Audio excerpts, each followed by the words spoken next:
Why was Doug's first movie his last movie? If you're my age, maybe a little older, a little younger, you love Doug, one of Nickelodeon's original 3 cartoons. You love the Beats, the Honker Burger, Doug's hipster sister Judy.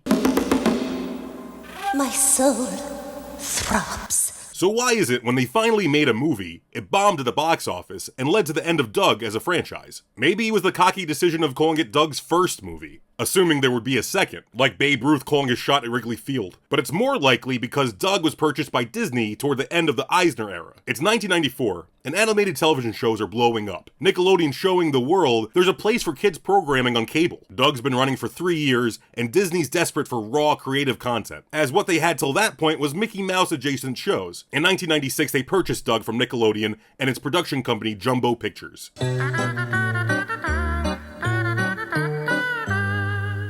Jumbo would go on to create Pee-Pee and J. Otter for Disney, which is way more beloved than what they did to Doug. They ran a new revamped version of Doug for the next 3 years. The animation was slightly different, the characters had new clothing, but where Disney went wrong was by replacing their voice actors for budgetary reasons. Most notably, Billy West, the voice of Doug, was replaced with Thomas Lyons. The overall tone of the show was different. It lacked the rawness the original had. Maybe the most egregious change was having the heavy-set character Connie come back skinny in the episode Doug's Chubby Buddy. But in an attempt to capitalize on the recent purchase, Disney would put out a movie with a budget of only $5 million.